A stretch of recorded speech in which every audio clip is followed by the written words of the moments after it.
Ray Blackwood hadn't slept in a proper bed for 3 months.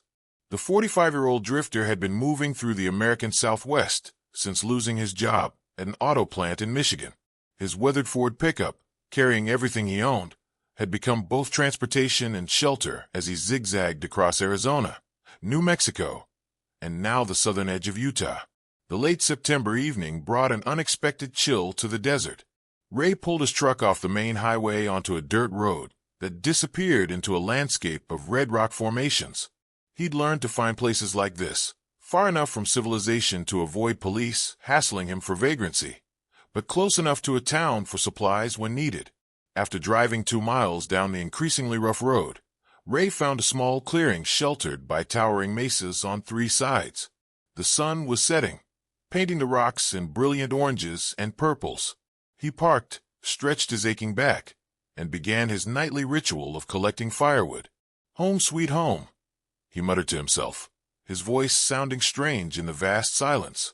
As darkness fell, Ray set beside his small campfire, heating a can of beans and finishing the last of a bottle of cheap whiskey. The stars emerged overhead in staggering numbers, a sight that still amazed him despite months on the road. The isolation had become comfortable, even preferable. People asked too many questions, and Ray had no good answers for how his life had unraveled so completely. He was about to turn in when he heard it, a sound so out of place that at first he thought he'd imagined it. A soft, mewling cry, almost like a cat, but not quite. Ray stood, grabbing his flashlight from the truck. He swept the beam across the rocky terrain surrounding his campsite. "Hello," he called, feeling foolish. The sound came again, more distinct this time. Definitely not an animal. It was a baby's cry. Ray followed the sound, picking his way carefully over the uneven ground. About 50 yards from his camp, the flashlight beam caught something reflecting, a piece of metal. As he drew closer, his heart began to pound. There, nestled in a natural depression in the rock, wrapped in what appeared to be a handmade blanket with intricate geometric patterns, was an infant. "Jesus Christ," Ray whispered, kneeling down. The baby, who couldn't have been more than a few months old, had dark hair and copper skin. Beside the child lay a broken arrow, its shaft snapped cleanly in half, the arrowhead gleaming in the flashlight beam. Ray carefully picked up the child, who immediately stopped crying. Dark eyes stared up at him with an unnerving steadiness. Looking around frantically, Ray called out, "Hello? Is anyone there? Hello?" Only the echo of his own voice answered him. He searched the surrounding area for 30 minutes, finding nothing but the strange broken arrow, which he pocketed without thinking. There were no footprints, no signs of anyone having been there. The nearest reservation was over 80 miles away. The closest town, Coyote Wash, was 15 miles back. Back at his campsite, Ray placed the baby in the passenger seat of his truck, cranked the heater, and tried to think. The child seemed healthy. No obvious injuries or signs of distress beyond the situation itself. The blanket was beautiful, hand-woven with symbols Ray didn't recognize, but assumed were Native American in origin. "What the hell am I supposed to do with you?" he asked the infant, who gurgled in response. Ray knew he should drive straight to Coyote Wash and find the police. Yet something made him hesitate. His years-long distrust of authority, his outstanding warrants for unpaid child support in Michigan, the broken arrow that felt strangely significant, all of it gave him pause. He rummaged through his meager supplies, finding an old T-shirt that he fashioned into a makeshift diaper. He had a gallon of water and half a carton of milk that was still cold from the gas station cooler. It would have to do until morning. "I'll take you to town first thing," he promised the child, who had fallen asleep. Tiny fingers curled around Ray's thumb. "Someone's got to be looking for you." As he settled into his sleeping bag in the truck bed, the baby secure in a nest of blankets beside him, Ray couldn't shake the feeling that he was being watched. He scanned the darkened mesas surrounding them, but saw nothing. In the morning, he told himself, everything would make sense. In the morning, he would do the right thing. Yet as he drifted off to sleep under the vast desert sky, the broken arrow pressed uncomfortably against his thigh through his pocket. Ray Blackwood had no idea that his discovery would soon draw the attention of hundreds, irrevocably changing the course of his solitary existence. Ray woke at dawn to the soft whimpering of the infant. The desert morning was crisp, his breath visible in the pale light. For a moment, he hoped the events of the previous night had been a whiskey-induced dream, but the dark-eyed baby staring up at him confirmed reality. "All right, little one," Ray said, sitting up stiffly. "Let's figure this out." He heated water over his camping stove and mixed it with some powdered coffee creamer he had in his supplies. A poor substitute for formula, but it would have to do. The baby accepted the concoction from a plastic water bottle cap, tiny hands reaching up to touch Ray's stubbled face. As the sun rose higher, Ray packed up his camp and secured the infant in the passenger seat, using his belt as a makeshift restraint. The child watched his every move with those unsettlingly alert eyes. The drive to Coyote Wash was 15 miles of rough road before hitting pavement. Ray rehearsed what he would say to the police, acutely aware of how suspicious his story would sound. A drifter with a criminal record finding an abandoned Native American baby in the desert next to a broken arrow. Even to his own ears, it sounded absurd. Halfway to town, Ray pulled over at a scenic overlook. He needed to think. Below him stretched miles of red and orange desert, mesas rising like islands from an ancient sea. The beauty of it had become familiar over months of wandering, but today it offered no comfort. He took out the broken arrow, examining it more carefully in the daylight. It wasn't a toy or souvenir. The craftsmanship was exquisite. The shaft made of straightened hardwood, the binding of sinew, the flint arrowhead napped with precision. It looked both ancient and new, as if it had been made yesterday using techniques centuries old. The baby cooed, reaching for the arrow. Ray instinctively moved it away. "No, not for you," he said, then felt foolish. He carefully rewrapped the arrow and placed it in the glove compartment. Ray knew the proper thing to do: continue to Coyote Wash, find the authorities, explain everything. The child would be taken into custody, eventually returned to family, or placed in foster care. Ray would be questioned, possibly detained due to his outstanding warrants. His truck might be impounded. The freedom he'd carved out for himself, however empty and meaningless, would end. But something else tugged at him. The strangeness of the situation, the broken arrow, the infant's trusting gaze. In his former life, Ray had never been one for intuition or gut feelings, but 3 months alone in the desert had changed him. He developed a heightened sense of his surroundings, learned to read the landscape, trust his instincts. And every instinct now told him to wait. "One day," he said to the child. "We'll give it one day to see if someone comes looking for you. That's not crazy, right?" The baby's face broke into a toothless smile that made Ray's chest tighten unexpectedly. Instead of continuing to Coyote Wash, Ray turned the truck around. He drove deeper into the network of backroads he'd been exploring for weeks, eventually finding another campsite in a box canyon about 10 miles from where he'd found the infant. Close enough to return to the original site, but sheltered and hidden from casual observation. Throughout the day, Ray tended to the baby as best he could with his limited resources. He fashioned better diapers from a clean t-shirt, fed the child his improvised formula, and even sang the few lullabies he remembered from his own children, now grown and estranged. As the sun began to set, Ray made a decision. He secured the camp, placed the sleeping infant in a nest of blankets in the passenger seat, and drove back to the location where he'd found the child. If someone had left the baby there, they might return. If not, he would go to Coyote Wash in the morning. Consequences be damned. Ray parked some distance away, then hiked to a ridge overlooking the original site. With his binoculars, purchased for bird watching during his solitary travels, he settled in to watch.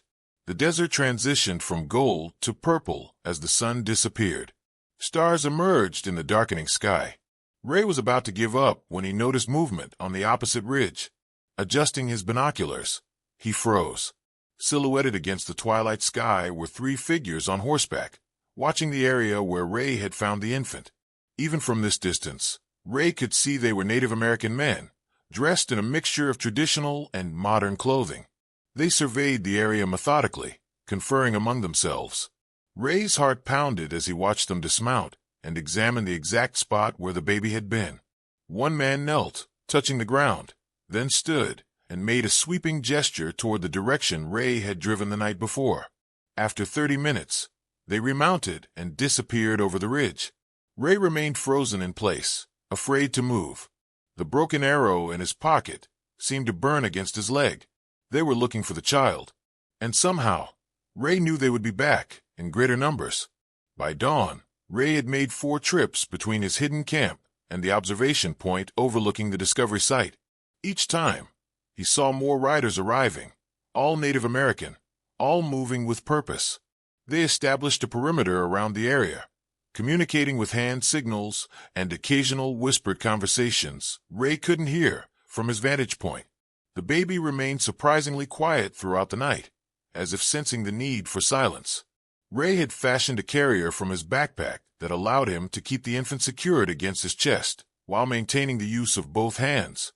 The child's dark eyes watched everything with that same unnerving awareness. By mid-morning, Ray counted nearly 200 people gathered on the ridges and plateaus surrounding the site where he'd found the infant.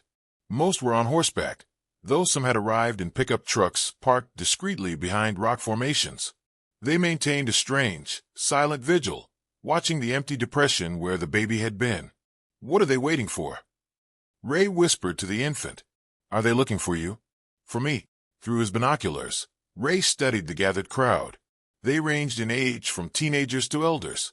Many wore traditional elements, headbands, beaded jewelry, ceremonial shirts, mixed with modern clothing.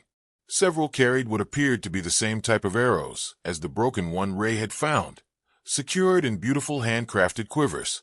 Around noon, a new group arrived. Unlike the others, these individuals wore full traditional dress, buckskin clothing adorned with intricate beadwork, feathered headdresses, face paint in red and black designs. The crowd parted respectfully as 7 elders, 3 men and 4 women, made their way to the center of the gathering. Ray felt the hair on his arm stand up as one of the elders, a tall man with a face deeply lined by age and weather, raised both hands toward the sky, then toward the exact spot where Ray had found the baby. The entire assembly fell into a formation, creating concentric circles around the elders. "This is about you, isn't it?" Ray whispered to the infant, who stared back at him with those knowing eyes. "But why leave you out here? Why the broken arrow?" Throughout his life, Ray had had little interaction with Native American culture or communities. Growing up in suburban Detroit, then working in auto plants until his layoff, his understanding was limited to what he'd seen in movies or read in books. Much of it, he now realized, probably inaccurate or stereotyped. During his months of drifting through the Southwest, he'd passed through reservation lands, but had kept to himself, respecting boundaries both literal and cultural. Now, watching the gathered crowd through his binoculars, Ray felt profoundly out of his depth. These people were clearly conducting some kind of ceremony or search related to the infant. The respectful thing, the right thing, would be to return the child immediately. Yet something held him back. The broken arrow, the strange circumstances, the way the baby had been left exactly where someone like Ray, a drifter, an outsider, would find it. It felt deliberate, not accidental. As the afternoon progressed, Ray observed a change in the gathering. Riders began to move outward in a systematic pattern, clearly searching the surrounding terrain. They were looking for tracks, for signs of where the person who took the infant might have gone. "Time to move," Ray muttered, carefully backing away from his observation point. Returning to his hidden camp, Ray packed quickly and efficiently, a skill honed by months on the road. He secured the baby in the truck, then paused, considering his options. The main highway was likely being watched. The network of dirt roads he'd been using could be followed by experienced trackers. He needed information before deciding his next move. Ray drove carefully through the back canyons, eventually emerging near Coyote Wash from an unexpected direction. He parked behind a small gas station at the edge of town, the baby hidden under a blanket beside him. Inside the station, Ray bought supplies, baby formula, diapers, bottled water, trying to appear casual as he approached the Native American cashier, a young woman with a silver and turquoise necklace. "Passing through?" she asked, scanning his items with a raised eyebrow at the baby supplies. "Yeah," Ray nodded. "Noticed a lot of activity out on the reservation lands. Some kind of gathering." The woman's expression changed subtly. "Tribal business," she said shortly. Nothing for tourists to worry about. Just curious, Ray said, paying in cash. Seemed like a lot of people. As she handed him his change, she studied his face. The people are looking for something important that was lost, she said finally. Something sacred. If you're heading through reservation land, stick to the main roads. It's respectful. Back in his truck, Ray mixed formula for the now fussing infant. Something sacred, he repeated, looking down at the child. What have I gotten myself into? As the baby drank hungrily, Ray made a decision. He would drive to the next town over, Blue Mesa, about 40 miles away, find a motel room, and think through his next steps carefully. He needed to understand what was happening before he could decide what to do. What he didn't notice, as he pulled away from the gas station, was the young cashier watching him intently, then picking up her phone as soon as his truck disappeared around the corner. The Desert Palms Motel in Blue Mesa had seen better days. Paint peeled from its exterior walls, and the neon sign flickered intermittently in the growing dusk. Ray paid cash for room 14, the farthest from the office, and carried his minimal belongings and the baby inside. The room smelled of industrial cleaner and decades of cigarette smoke, but it offered privacy and basic amenities, a shower, a small refrigerator, and a television that worked after Ray adjusted the antenna. He created a makeshift crib from the room's single armchair, lining it with blankets and positioning it against the wall. After feeding and changing the infant, Ray took his first hot shower in weeks. As the water washed away layers of desert dust, his mind churned with questions. Who were those people gathering in the desert? What did the broken arrow signify? Why would someone leave a baby to be found by a stranger? Clean and wearing his last set of relatively unwrinkled clothes, Ray turned on the local news. Nothing about missing infants or unusual tribal gatherings. The world continued as normal, oblivious to the strange drama unfolding in the desert. The baby had fallen asleep, tiny chest rising and falling with each breath. In the harsh fluorescent light of the motel room, Ray noticed details he'd missed before. A small birthmark on the child's left shoulder, shaped like a crescent moon, unusually long eyelashes, the perfect formation of miniature fingernails. "Who are you, little one?" Ray whispered. "And why were you left for me to find?" A sharp knock at the door made Ray freeze. He moved silently to the window, carefully peeling back the edge of the curtain. A pickup truck he didn't recognize was parked next to his. Heart pounding, he reached for his pocket knife. A pitiful defense, but all he had. "Mr. Blackwood?" A woman's voice called softly. "I'm not here to cause trouble. I need to speak with you about the child." Ray hesitated, then asked through the door, "Who are you?" "My name is Sarah Whitefeather. I'm a social worker with the Tribal Council. The cashier at Coyote Wash called me." After a moment's hesitation, Ray opened the door partway, chain still engaged. Outside stood a middle-aged Native American woman wearing jeans, a turquoise blouse, and a professional-looking blazer. She held up an ID card identifying her as a tribal social services employee. "How did you find me?" Ray asked, not releasing the chain. "Blue Mesa has 3 motels. This was my second stop."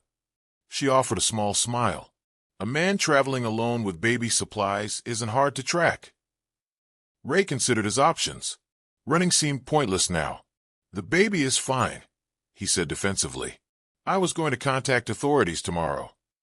"I believe you," she said, her voice calm and non-judgmental.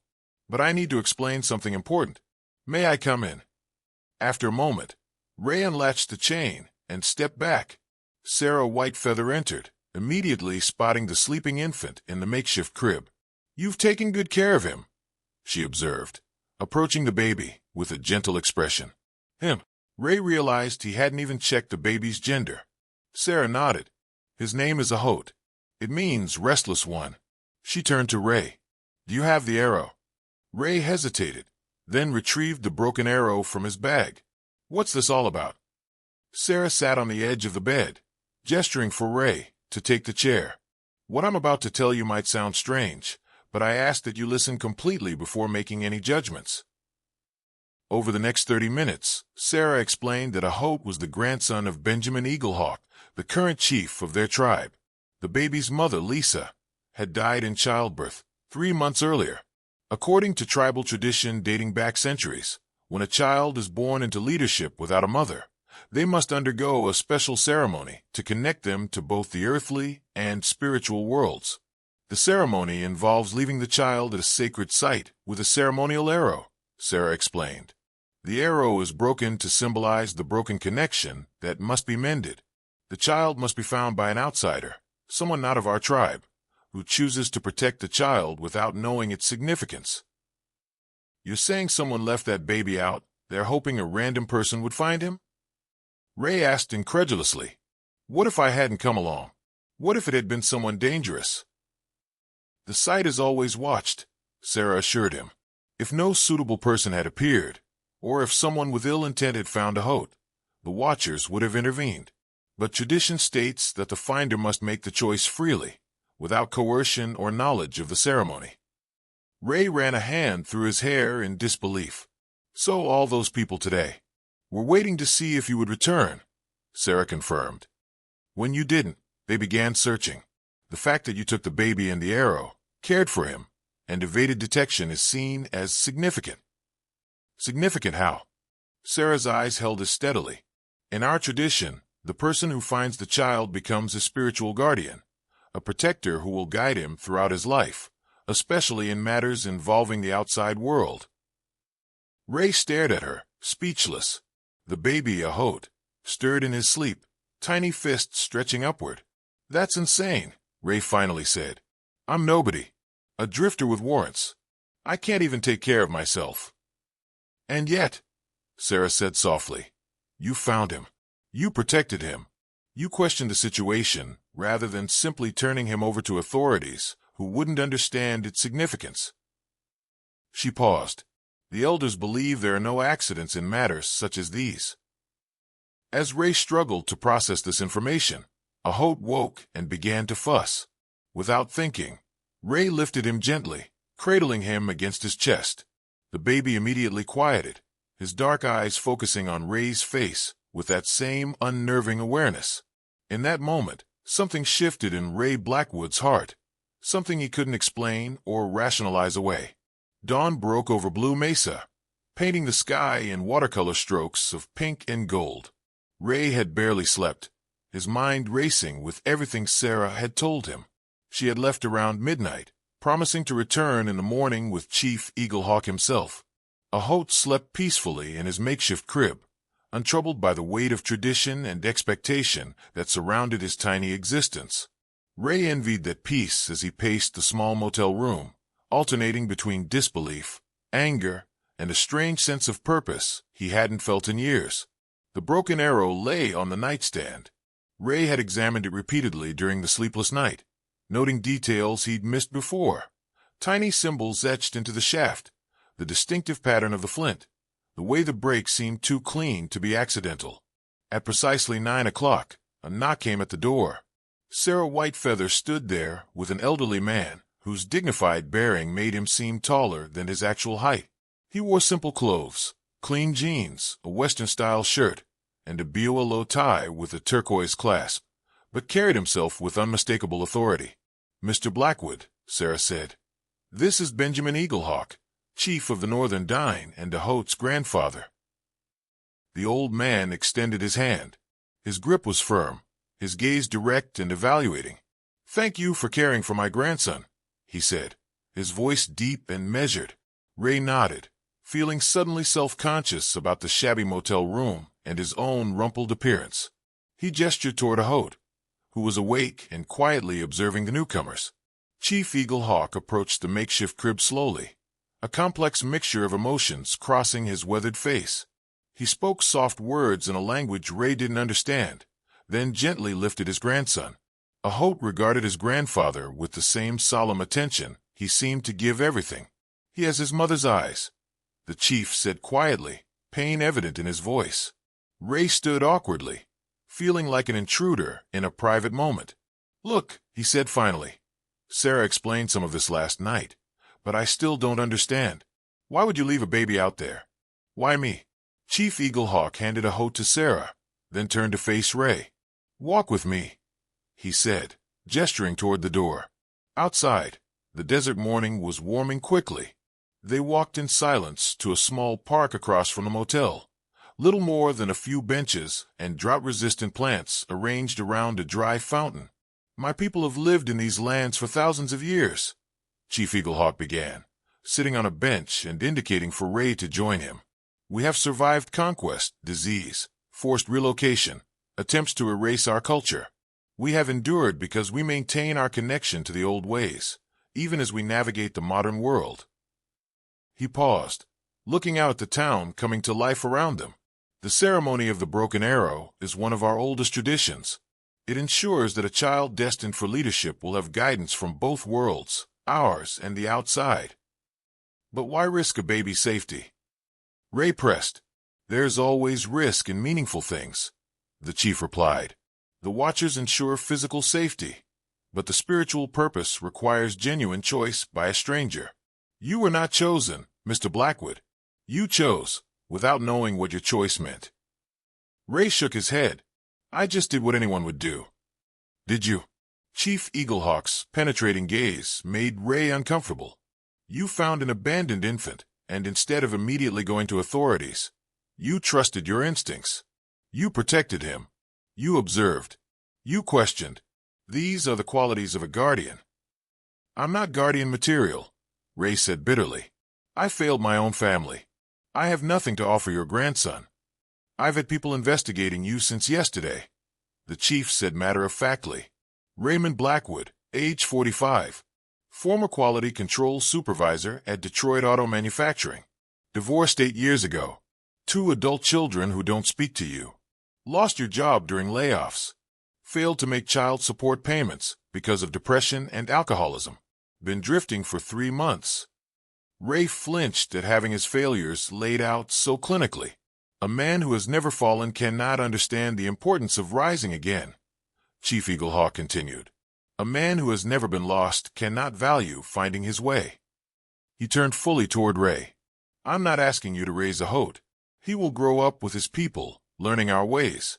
But as his spiritual guardian, you would be part of his life, teaching him about the world beyond our lands, helping him navigate the challenges that will come when he must lead our people in changing times." "And if I refuse?" Ray asked. "Then you refuse," the chief said simply. "The choice must be yours, freely made. We would find another way forward." They sat in silence for several minutes, the weight of decision heavy between them. "I have nothing," Ray finally said. "No home, no job, no future. What could I possibly offer?" "Perhaps this is not about what you can give a Hote," Chief Eaglehawk suggested quietly. "Perhaps it is also about what he can give you." As they walked back to the motel room, Ray's mind spun with possibilities he hadn't allowed himself to consider in months. Purpose, connection, a chance to make amends for past failures. Inside, Sarah was changing a Hote's diaper, speaking to him softly in her native language. The baby caught sight of Ray and made a sound that might have been a laugh, reaching toward him with tiny, grasping hands. In that moment, looking into those ancient-seeming eyes, Ray Blackwood made his choice.